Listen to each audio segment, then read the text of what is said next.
감사합니다. 주님, 하나님으로 인해서 우리의 모든 것이 시작되고 진행되고 마무리될 것을 감사합니다. 이 믿음을 저희에게 주심을 감사합니다. 그러기에 저희가 세상 사람같이 살지 않고 의연할 수 있음을 감사합니다.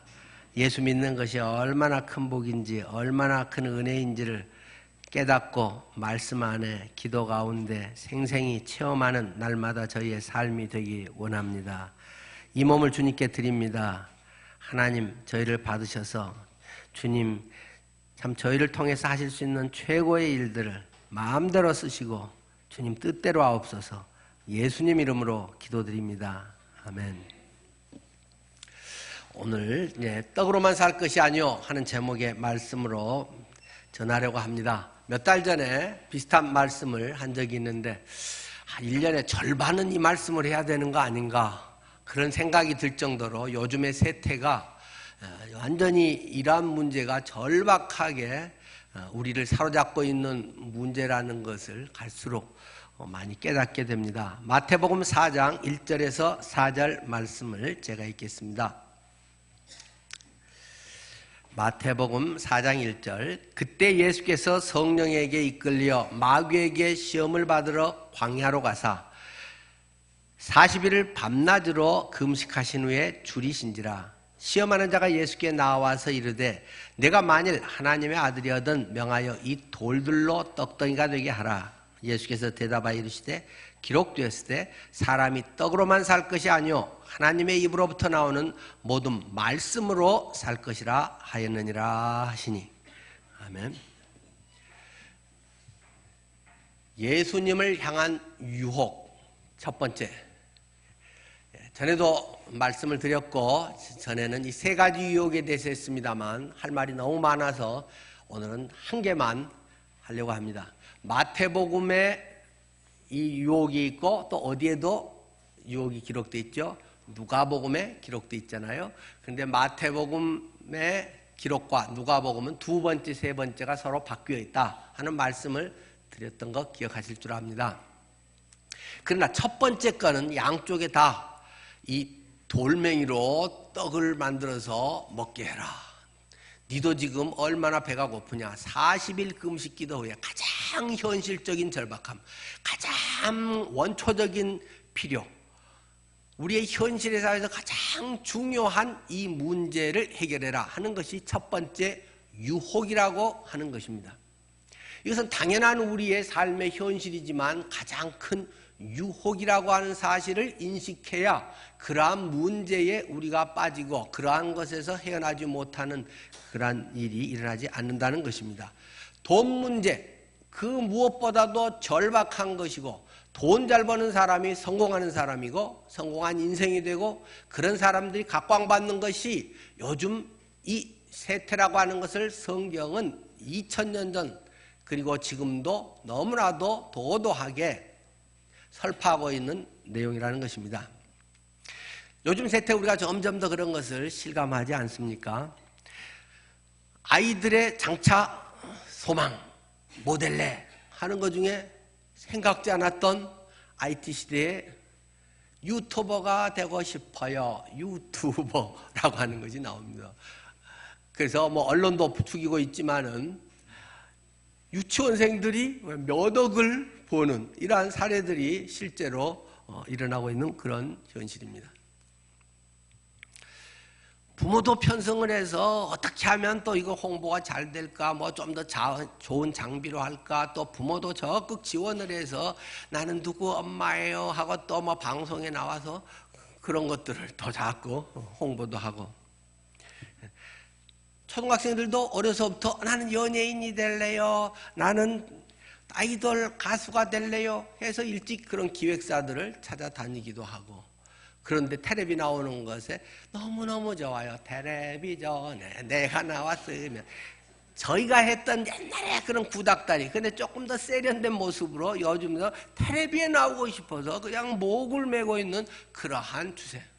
어떻게 하면 돈을 많이 벌까? 일찍부터 돈을 벌까? 이것이 많은 이 자본주의 시스템의 총화가 되어가고 있다는 것. 그건 당연한 것일지 모르겠어요. 어른들은 어떤가요?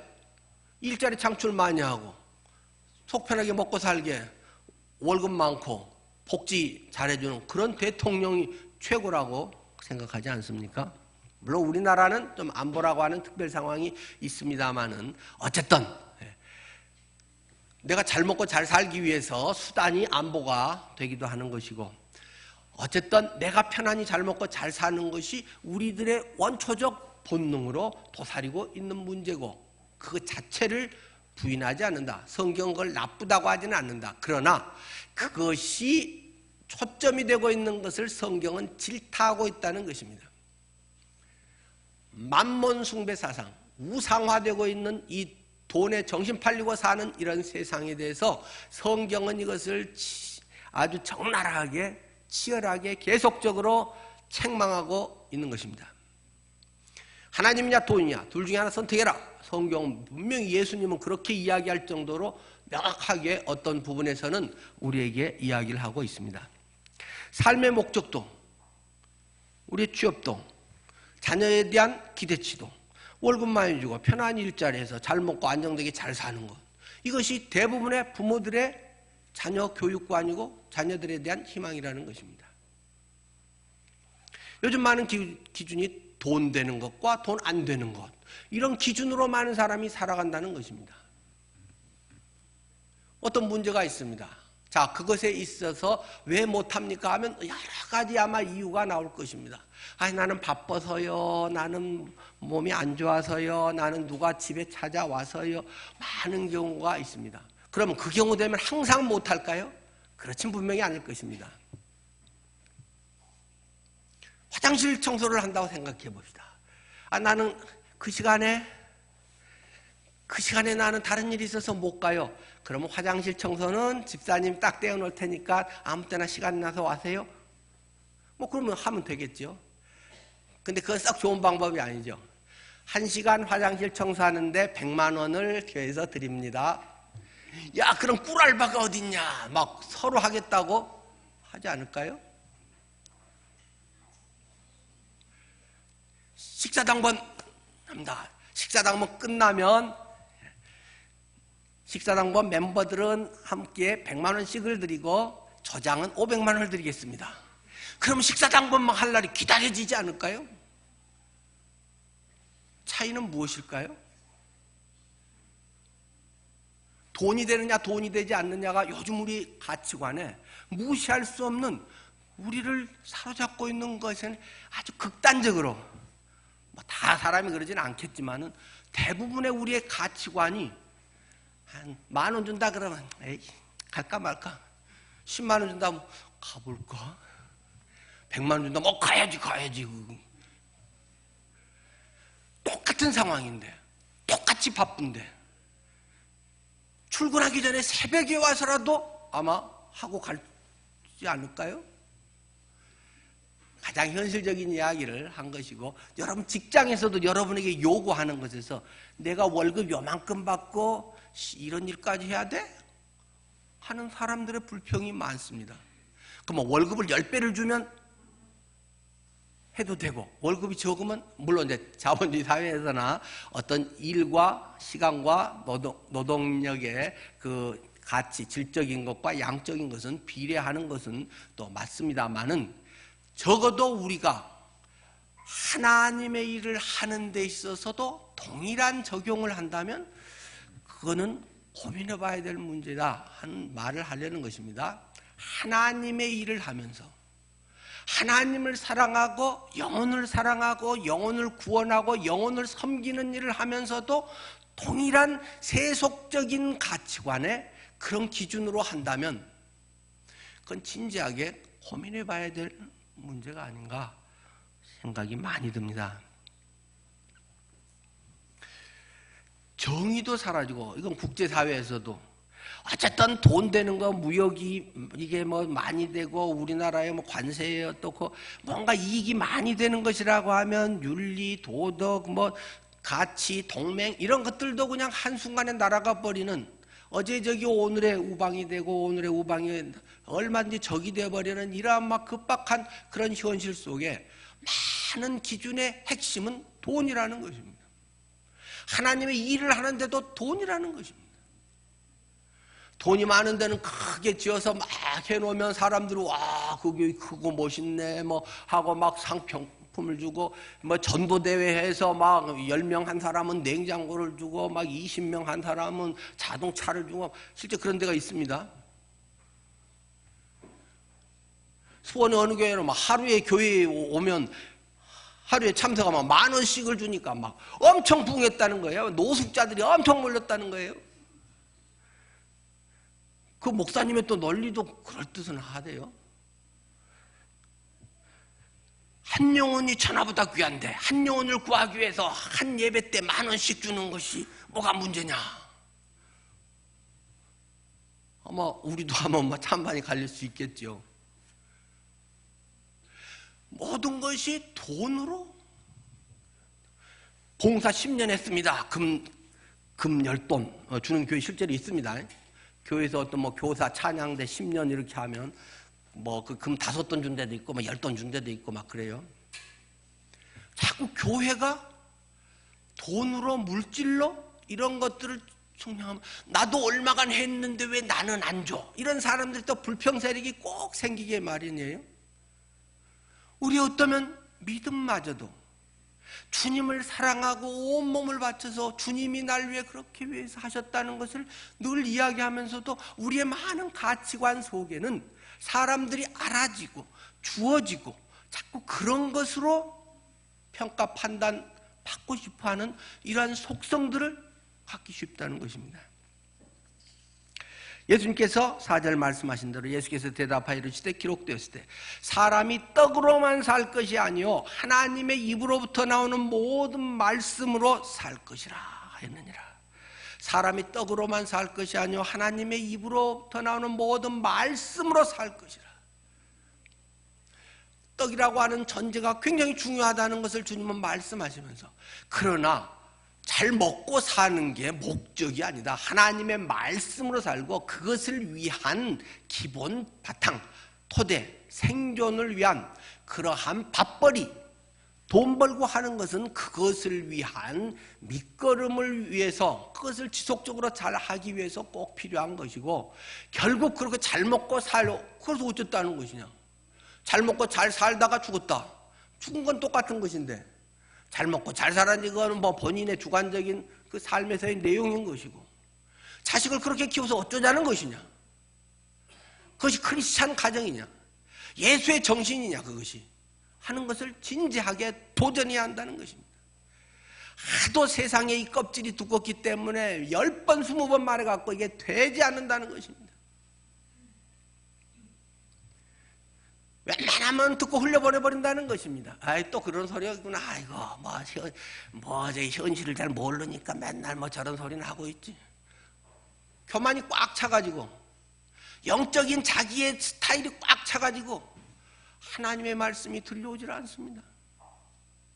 주님이 뭐라고 하는지 주여 저를 불쌍히 여겨주십시오. 내가 어찌할꼬. 그런 사도행전의 고백들이 없이 자기의 가치관 생각을 그냥 밀고 나가고 도움되는 것만 좀 적고 성공하는 방법 뭐 어떤 그러면 좀 기울여지고 그런 많은 얄팍한 사람들이 차지하게 된다는 것입니다. 우리 아이들도 일찍부터 예수님이 주인 되는 삶을 배워야 됩니다.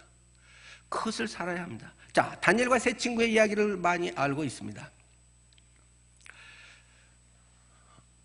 바벨론의 제1차 포로 때 여호야김 왕과 여러 엘리트 똑똑한 애들을 데리고 가서 그들에게 교육을 시켰다는 것입니다. 이 바벨론화, 바벨론 식민지로 만들기 위한 이념 교육을 그들에게 시켰다는 것입니다.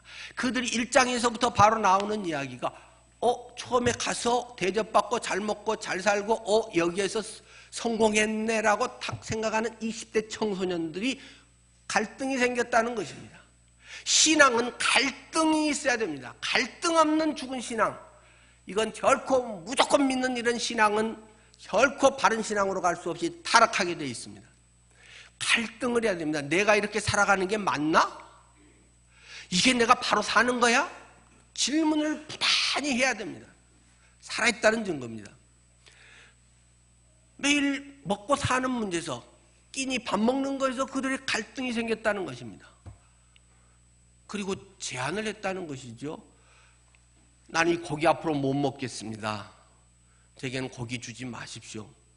야, 뭔 소리 하고 있어? 주는 대로 먹지. 남들은 못 먹어서 난리인데 맨날 네가 고기를 먹으니까 배가 불렀구만, 배에 기름 찼구만. 다른 주변 사람들은 이렇게 이야기한다는 것입니다. 황관장에게 이야기합니다.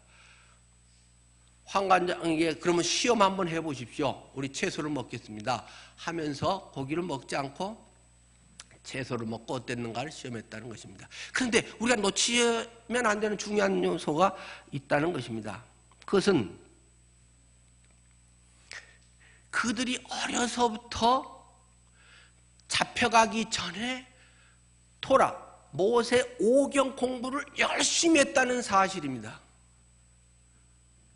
성경에는 그게 다 담겨 있습니다. 껍데기 글자만 보는 사람은 그 문장이 몇 장 몇 절에 있어요? 없습니다. 그러나 성경에는 분명히 있습니다. 토라가 그들 속에 삶의 체질이 돼 있었기 때문에 나는 그거 못 먹겠는데요 라는 말을 하게 되는 것입니다.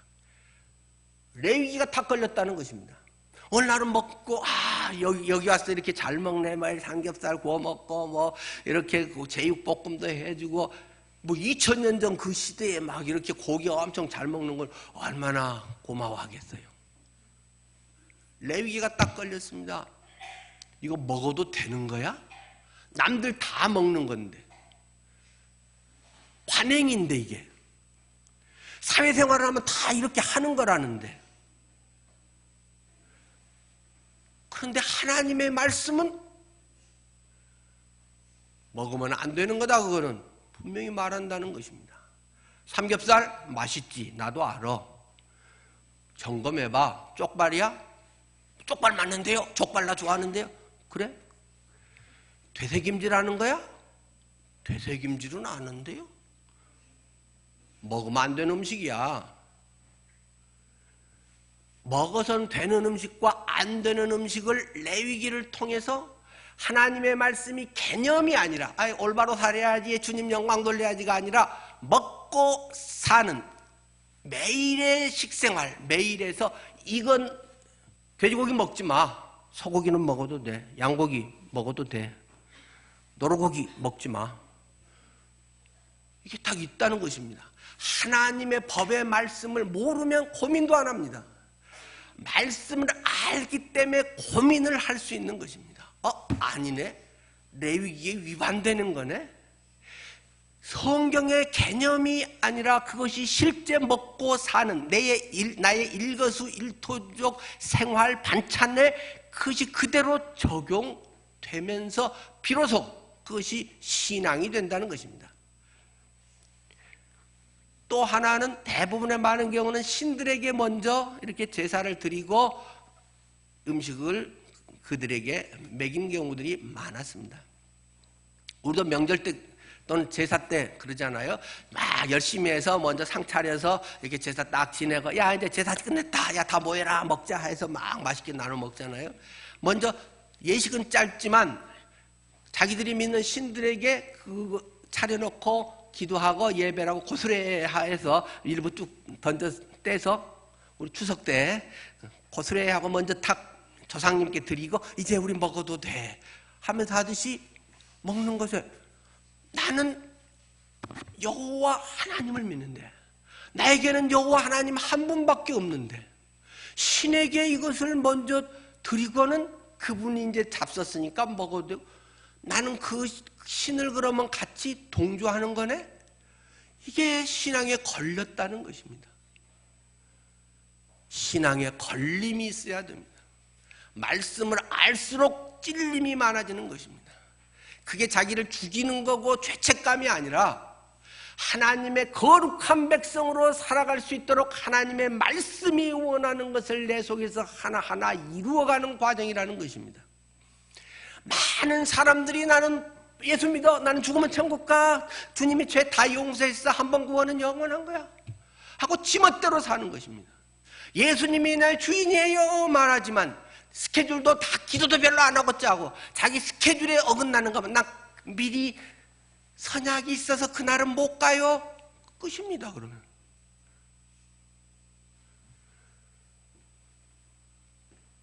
예수가 주인인가? 말쟁이들아, 예수가 주인이냐? 주님이 우리에게 이렇게 묻지 않겠어요? 주인 허락도 안 받고 네 스케줄 네가 다 짜고 네 인생의 설계도 다 해놓고 요만큼 뭐가 되니까 이제 나는 살만하네. 네가 책임질 수 있어? 핵전쟁이 나면 그게 다 보존될 것 같아? 네가 갑자기 교통사고 나서 죽으면 그게 누구 게 되겠어? 재수없는 소리. 그러나 우리 현상에서 얼마든지 일어날 수 있는 일들. 자기가 주인 돼서 거 해놓고 조금 플러스 알파 하나님 주님을 위해서 이것도 그래도 해야죠. 나 예수 믿는 사람인데 쇼를 하고 산다는 것입니다. 이들은 음식을 통해서 매일 먹는 한 끼 한 끼를 통해서 이건 먹으면 되는 거네 안 되는 거네 관행이네 아니네 불법이네 하나님 말씀이네를 말씀에 적용해서 살았다는 것입니다. 이렇게 해서 돈 벌면 안 되는 돈이네? 이것은 정말 깨끗한 돈이네? 구별해서 돈을 벌었다는 것입니다. 그리고 큰 꿈을 꾸는데 우리도 가끔 그러지만 꿈 꾸고 나서 뭔가 막 시달리기도 하고 꿈 꾸었는데 또 뭔 꿈이었지? 잊어먹었다는 것입니다. 당시 전제군주이기 때문에 왕이니까 다 모아놓고 야야 내가 꿈 꿨는데 그거 좀 맞춰봐. 뭔 꿈인데요? 몰라 잊어먹었어. 아침에 나니까 생각 하나도 안 나. 뭔 꿈인데요? 그러니까 네 찾아갖고 내가 하라고 내가 월급 주는 거 아니야. 다 말해주면 그거 누가 못해? 막 이런 윽박지르니까 변명도 별로 못하고 아이고 니들 내일까지 못하면 싹 죽어. 니들 밥만 먹이기 아까워. 뭐 왕이니까 지멋대로 이런다는 것입니다. 그때 다니엘이 이야기를 하는 것이죠. 이런 꿈이었죠 하면서 머리는 금으로 만들어졌잖아요. 여기서 팔하고 이게 가슴까지는 은으로 만들어졌잖아요. 이 배하고 넓적다리까지는 그 노쇠로 만들어졌잖아요. 그 밑에는 쇠로 만들어지고 이 발가락 있는 데나 발 밑에는 쇠하고 진흙하고 섞여 있었잖아요. 아 근데 와 멋있다 대단하네 크네 물량주의에 이렇게 빠져 있는데 여기서 조그만 돌 하나가 펑 날아오더니 그냥 그 발가락 진흙하고 같이 세대는 아주 취약적인 거기를 쾅 때려가지고 완전히 그것이 그냥 먼지만 나는 박살이 나버렸네요. 그리고 돌이 점점 커져서 그냥 꽉 찬 이런 꿈이죠. 맞아 그게 무슨 말이야? 금은 최고의 영광을 누리고 있는 느부갓네살 당신을 의미하는 것입니다.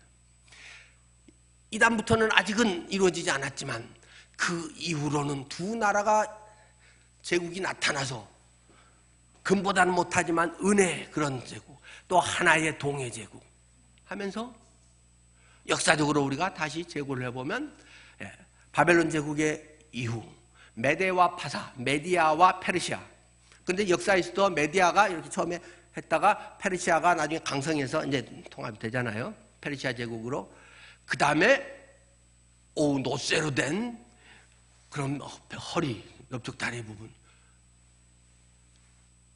알렉산더 대왕의 헬라 제국이 엄청난 역사로 세계를 통합하고 막 나간다는 것입니다.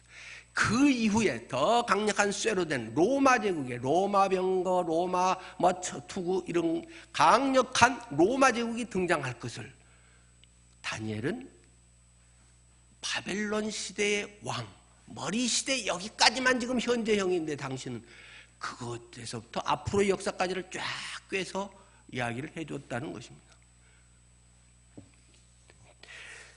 그리고 예수 그리스도가 인류의 역사의 마지막 재림으로 마지막의 역사의 마무리를 해서 전혀 이 어마어마한 것 같은 세계가 다 먼지 풀풀 나는 신기루 같은 것으로 막장 드라마가 끝난다 하는 것을 성경은 말하고 있습니다.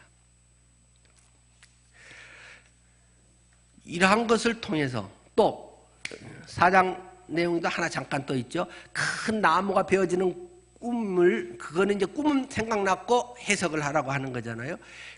큰 하늘까지 닿는 나무는 바로 느부갓네살 당신을 말하고 있는 것입니다. 근데 그게 그냥 언제 난도질을 당하고 다 잘라져 버리고 그냥 그루터기만 겨우 남아있더라 하는 이야기. 그래서 이렇게 비바람이 치고 어쩌고 해갖고 이제 그것들이 그냥 막 다 완전히 형평 이상해져 버렸다.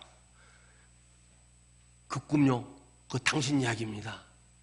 그 큰 나무는 바로 당신 느부갓네살입니다. 근데 당신이 어느 순간에 싹 베어져 버릴 것입니다. 그리고 그냥 완전 들짐승처럼 늑대처럼 살게 될 것입니다.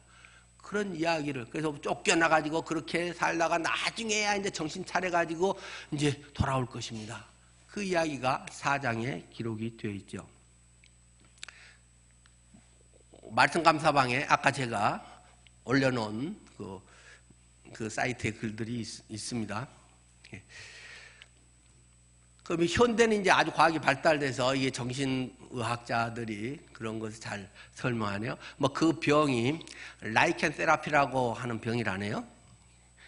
그대로 번역하면 늑대 인간 치유 그럴까요? 하여튼 늑대 인간병 또는 수화망상, 굉장히 어렵게 번역을 해놨어요.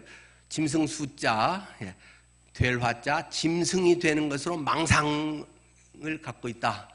자기가 나는 짐승이야 라고 생각하는, 이게 조현병, 정신분열증의 한 현상이라고 그러죠.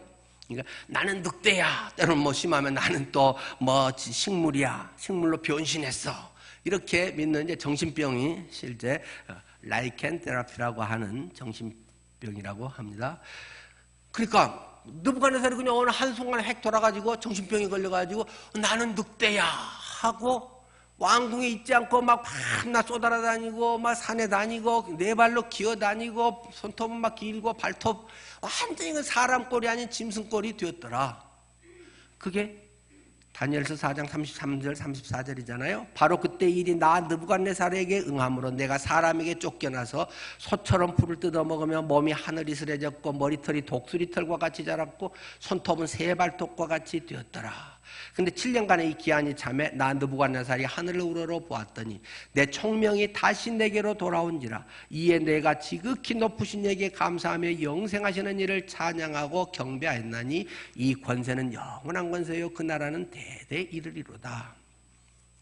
자, 오늘 제가 좀 더 말씀드리고 싶은 것은 다니엘은 벌써 이 느부갓네살 시대 최고 영광을 누리는 그 반짝이는 시대에 이 바벨론 최강 제국도 멸망할 거라는 것을 벌써 알아버렸다는 것입니다.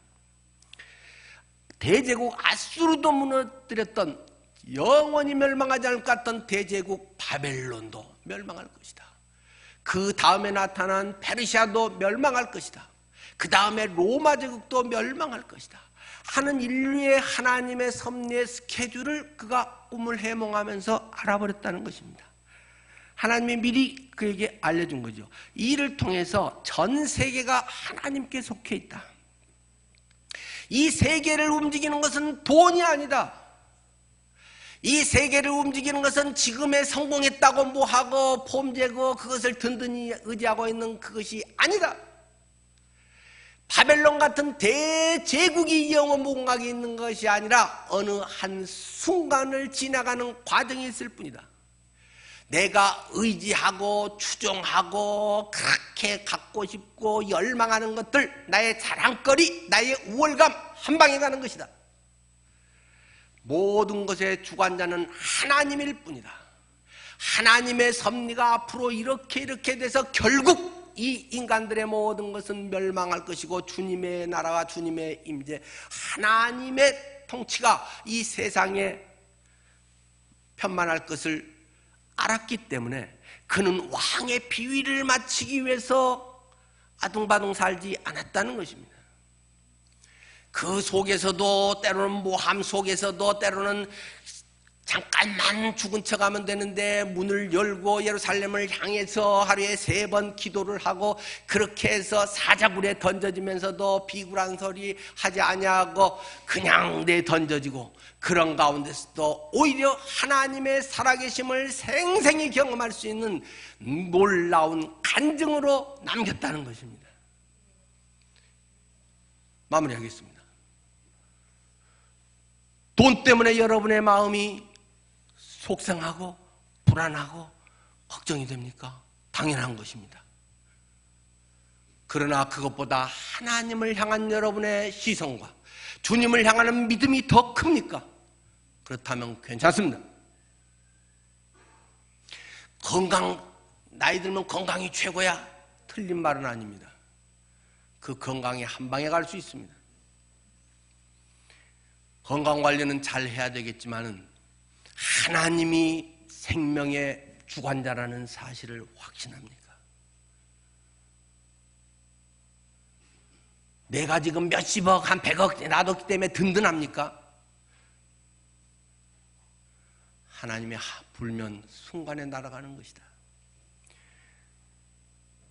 대재벌들이 김우중같이 그런 거창한 수백억 되는 분이 우리나라에 들어오지도 못하고 주로 베트남 쪽에서 있으면서 엄청난 몇백억인가요? 천억인가요? 세금 미납자로 나라에 들어오지도 못합니다. 정권이 바뀌고 밑보이면 한 방에 날아가 버릴 수도 있는 것이 수백억 재산가의 운명일는지 모릅니다. 내가 갖고 있는 거 어디에 자랑을 할 게 있겠습니까? 그것이 뭐 어쩌다는 것입니까? 그게 뭐가 대단하다는 것입니까? 하나님이 초점이냐? 네가 가진 것이 초점이냐? 하나님이 초점이면 지금 못 가졌다고 해서 그렇게 억울하고 속상하고 주눅 들고 그럴 일이 있겠습니까? 너는 가진 것도 없으면서 뭐가 그리 잘난 척하고 뻔뻔해? 예수 믿는 사람은 그렇게 사는 거지. 예수 믿는 사람은 그렇게 되는 거 아닙니까?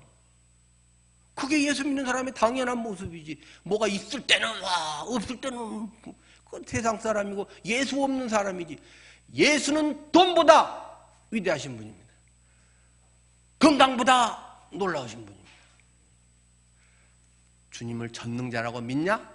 이 믿음이 있냐 없냐가 문제인 것이지 뭐가 됐냐 안 됐냐 그런 건 별로 하나님 앞에서는 상관이 없다는 사실을 기억해야 됩니다. 있는 분은 감사하면서 사십시오. 와, 하나님이 내게 이런 걸 주셨구나, 이걸 내게 허락하셨구나, 감사의 제목이지 자랑할 거리는 전혀 아니라는 것을 명심해야 됩니다. 사람이 돈으로만 살 것이 아니요 하나님 입에서 나오는 모든 말씀으로 살 것입니다. 요한복음 6장에 오병이어의 기적이 기록이 되어 있습니다. 보리떡 5개와 물고기 2마리로 5,000명 이상이 먹고 12광주리가 남았다는 것을 우리는 너무나 잘 알고 있습니다. 엄청난 역사였습니다. 주식 1,000원짜리를 샀는데 5,000배가 돼서 500만 원이 한 주가 되어버렸다는 것입니다. 이렇게 기적을 베푸는 사나이들, 이렇게 기적적인 역사를 일으키는 경제 대박을 일으키는 사람들, 이 시대의 영웅이 되고 있는 사람들,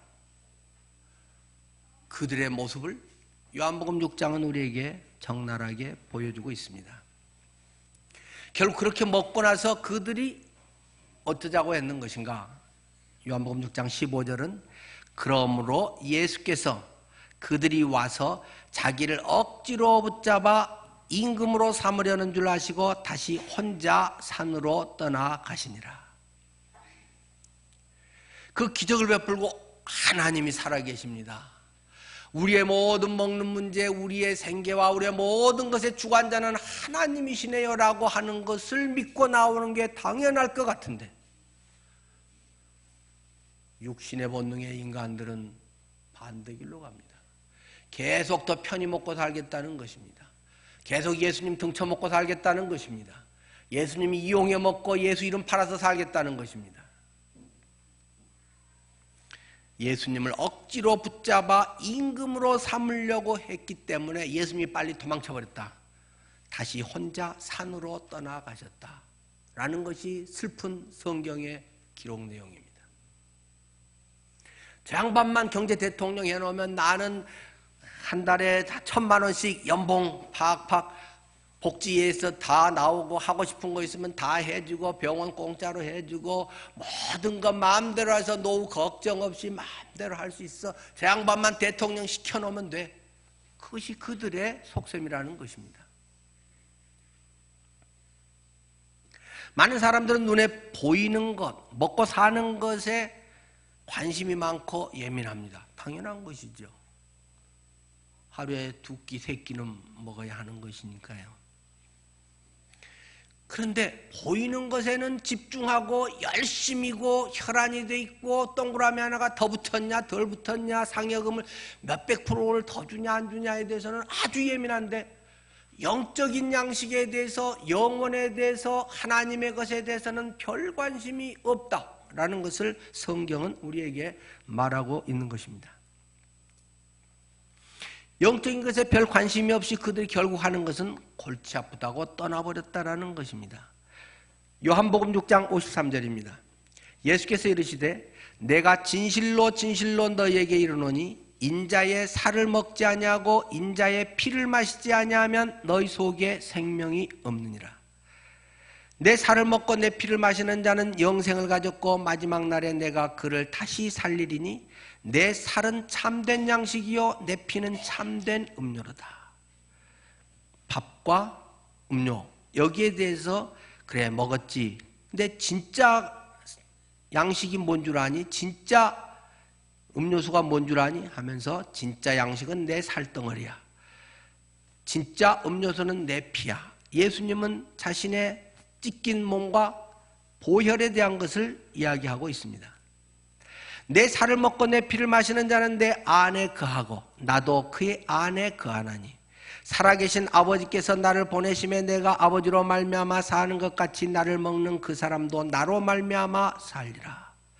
이것은 하늘에서 내려온 떡이니 조상들이 먹고도 죽은 그것과 같지 아니하여 이 떡을 먹는 자는 영원히 살리라.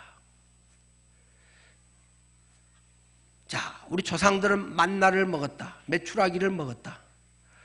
그거는 이야기가 쉬운데 기적을 일으키고 5,000배가 뻥튀기가 되고 그렇게 해서 바로 나도 그걸 경험자 중에 하나인데 나를 먹어라. 나를 먹는 자는 영원히 살리라.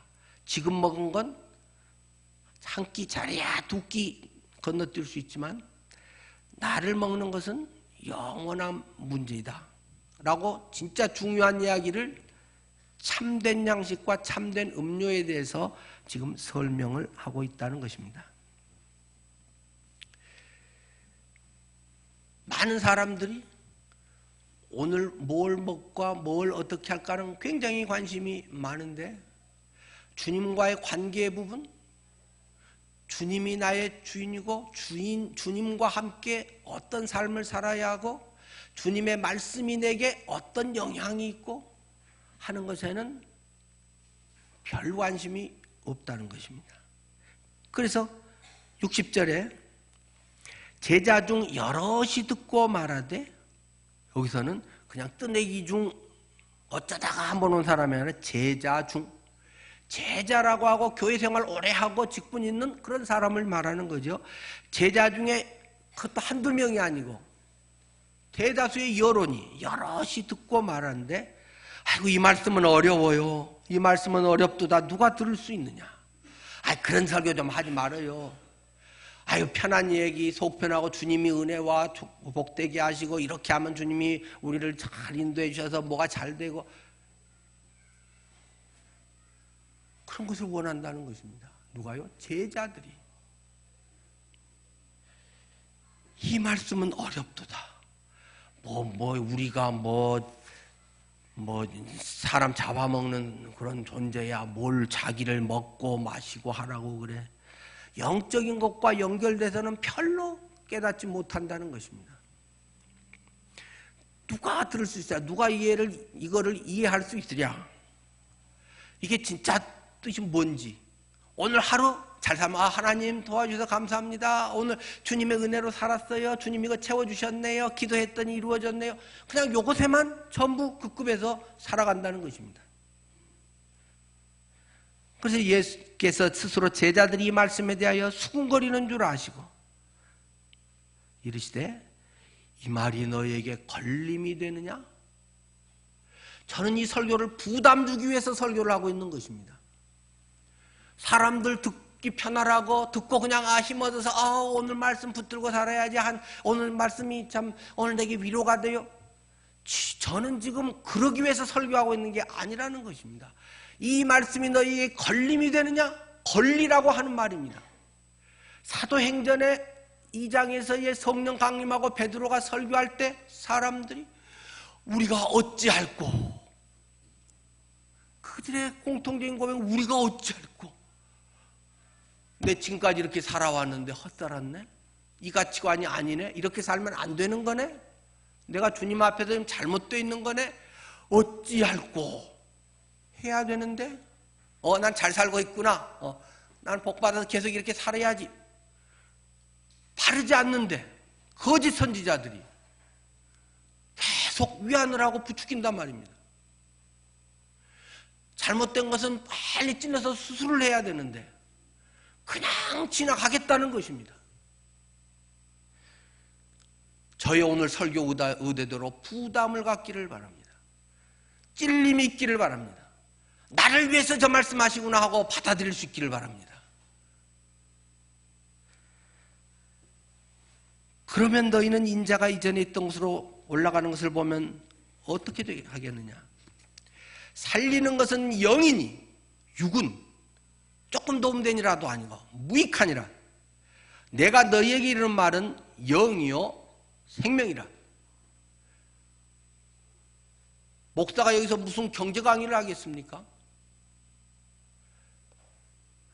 목사가 치료 상담 위로 강의를 하겠습니까? 내가 너희에게 이르는 것은 영이요 생명이라. 네가 뭘 위해서 살려고 하는 것인가? 하나님의 형상으로 창조된 네가 지금 어느 위치에 있고 뭘 어떻게 하려는 것인지를 보여주는, 그게 목사의 할 일 아니겠습니까?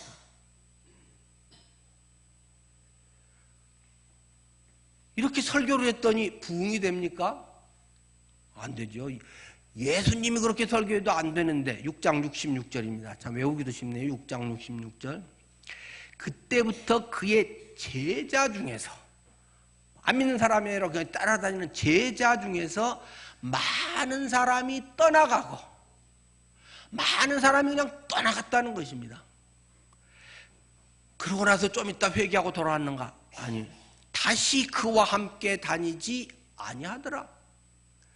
예수님이 이렇게 설교를 하니까 많은 사람이 그냥 교회 안 나온다는 것입니다. 에이, 예수 안 믿어. 다시 그와 함께 다니지 아니하더라.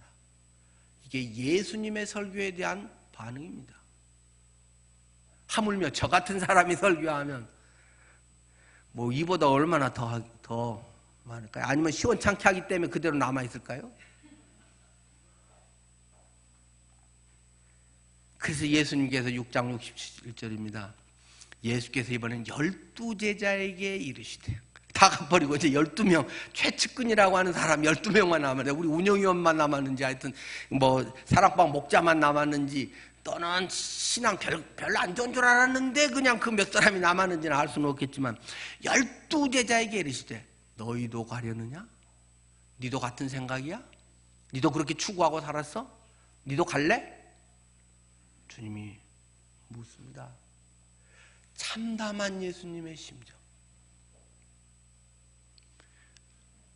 방금 1시간 전에 5,000명을 먹여주었는데, 말로만 한 것도 아니고 실제 먹여주고 그들의 긴급한 문제를 해결해 주었는데 많은 사람이 떠나가고 다시 그와 함께 다니지 아니하니라. 이게 영적 현장의 현주소라고 하는 것입니다. 사람이 떡으로만 사는 것이 아니오 하나님의 위에서 나오는 모든 말씀으로 살 것이다. 말씀을 사모합니까?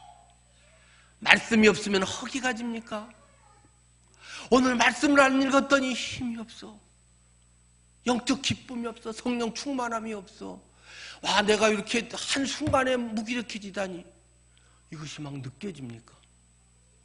한 달, 두 달 되고 별로, 그러니까 뭐 늘 그렇게 살았기 때문에 뭐 오늘도 그러나 저러나 혹시 이 중병에 걸려 있는 건 아닐까요? 그러나 베드로 같은 사람도 있기에 주님은 그런 사역을 계속했는 줄 압니다. 영생의 말씀이 여기 있는데 우리가 어디로 가겠습니까? 앞으로도 또 계속 떡 주실 거지요? 앞으로 내 생계 문제는 책임져 줄 거지요? 그거 확인하지 아니하고 영생의 말씀이 여기 있네요. 그래도 12명의 제자 중에 그런 사람이 있더라는 것입니다. 여러분은 무엇을 추구하며 살겠습니까?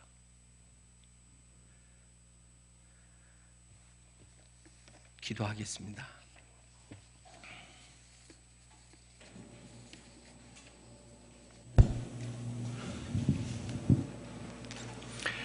너희는 이 세대를 본받지 말고 오직 마음을 새롭게 함으로 변화를 받아 하나님의 선하시고 기뻐하시고 온전하신 뜻이 무엇인지 분별하도록 하라.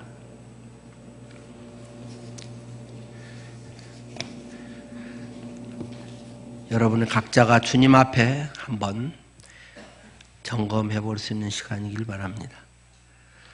저는 오늘 설교가 성도님들의 MRI가 되기를 원합니다.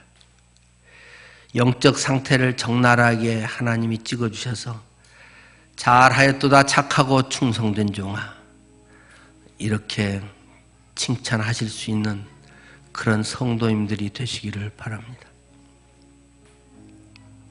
성경의 말씀이 제게 부담이 됩니다. 너희는 하나님 앞에서 회개할 자인 것처럼 하라고 주님은 말씀하십니다. 늘 푸른교회 담임 목사로서 제가 하나님 앞에 설 때 그 성도들이 네 설교를 듣고 네 목회하는 데 있었는데 그들이 정말 내 마음에 맞는 그런 사람으로 빚어졌느냐? 네 설교가 시간이나 때우고 비위 맞추고 사람들이 듣기 싫어하는 소리는 살살 피해가면서 그렇게 혹시 대충 좋게 하지는 않았느냐? 요새는 제 마음에 두려움이 있습니다.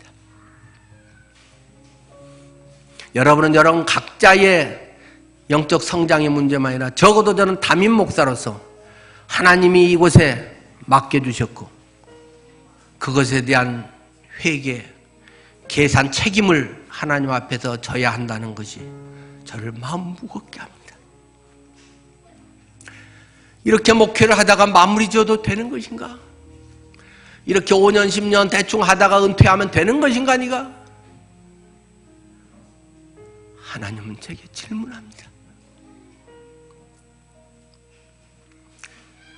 하나님, 주님 앞에 부끄럽지 않은 오히려 칭찬받는 주의 자녀들 되게 하옵소서. 예수님 이름으로 기도합니다.